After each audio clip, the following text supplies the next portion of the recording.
अगर हमारी फौज कमज़ोर हो गई, हमारा अदारा कमज़ोर हो गया, तो हमारे घरों में कोई हरी लाल हो, राम सिंह हो, जसवंत लाल बैठे होंगे। जी नाजरीन, इस वक्त हम निगरान ज़राअत मिनिस्टर जनाब अब्दुल हलीम खान कसूरिया साहब के पास मौजूद हैं और आपको हम आगाह करते जाएं कि 9 मई के साने के हवाले से आज डी खान के अंदर जो है एक बहुत बड़ी रैली का इनेकाद किया गया है, जिसकी सरबराही अब्दुल हलीम खान कसूरिया साहब कर रहे हैं। उसके साथ एल्डर्स मौजूद हैं और भी हाजी बशीर साहब भी मौजूद हैं और दीगर एल्डर्स भी इसके साथ हैं। तो इसी हवाले से हम बात करेंगे कि जो 9 मई का सानिया हुआ है और उसमें जो नुकसानात सिविल व फौजी अमलाक का नुकसान किया गया है और पाक फ़ौज की बदनामी की गई है, इंडिया मीडिया में इसकी बहुत ज़्यादा बदनामी हुई है और जो काम दुश्मन एजेंसियां करना चाहती थी वही काम हमारी एक सियासी जमात ने किया है। तो इसी हवाले से हम बात करेंगे कि पाक फ़ौज के साथ पाक फ़ौज की बड़ी कुर्बानियाँ हैं हमारे मुल्क के लिए। हमारे मुल्क में दहशतगर्दी की जो जंग जारी है जिसमें दुश्मन एजेंसियाँ इन्वॉल्व हैं और हमारे बहुत सारे जवान शहीद हुए हैं। हमारी बार्डरों की सरहदों की हिफाजत इस वक्त पाक फ़ौज कर रही है। तो हम पाक फ़ौज के साथ हैं और पाक फ़ौज हमारे साथ है, हमसे पाक फ़ौज है। तो इसी हवाले से हम हाजी अब्दुल हलीम खान कसूरिया साहब से बात करना चाहेंगे कि आज की रैली का उन्होंने क्या तरतीब रखी है, किस तरीके से की जाएगी और ये अवाम के लिए है कि अवाम भी जो है वो इस रैली को अपनी शिरकत से कामयाब करें। जी बिस्मिल्लाहिर्रहमानिर्रहीम। इमरान भाई, मैं आपको मशकूर हूँ जो आपने मुझे मौका दिया अपने लोगों से बात करने का।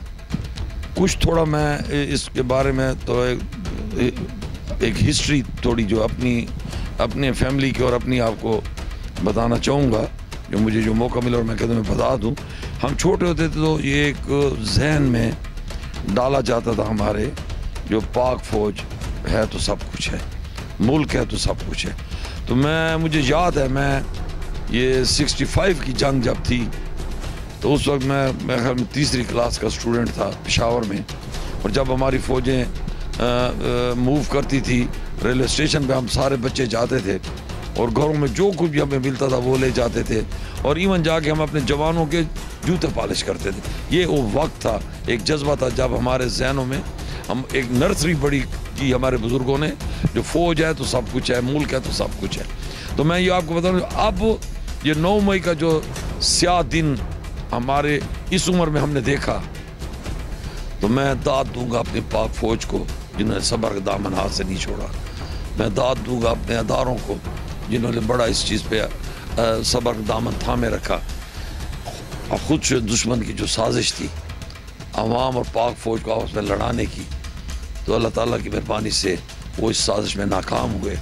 और मैं आपको ये गुजारिश करूँगा, जो सिर्फ़ इन लोगों के जो भी उन्होंने ये किरदार अदा किया है, जिन्होंने एक नर्सरियाँ बड़ी की हैं, जो जिन बच्चों ने ये एक्ट किया, तो उनको तो हम कहें चलो वो तो ठीक है, काबिल माफ़ी है, लेकिन जिन लोगों ने उन बच्चों के जहन में पाक फ़ौज की नफ़रत डाली है, तो वो मैं उनको पाकिस्तानी नहीं समझता। उनको पाकिस्तान में रहने की कोई हक़ नहीं है। जो अपने मुल्क की सालमियत के ख़िलाफ़ और अपने पाक फ़ौज के ख़िलाफ़ एक बच्चों के जहन को ख़राब करते रहे हैं, और जिन बड़ों ने यह काम किया है, तो यकीन करें मेरा दिल चाहता है कि मैं उनके बारे में माजरत का ये अल्फाज इस्तेमाल करूँ जिन्होंने अपने बाप की कब्रों पे पेशाब किया है। अगर जिन्होंने मेरे शहीदों की यादगारों को बर्बाद किया है। सिर्फ मैं आपको एक बात बता दूँ, जो क़ायद-ए-आज़म हाउस को जो जलाया गया उसमें यकीन करें मेरा फ़ोटो भी उस पर जला है।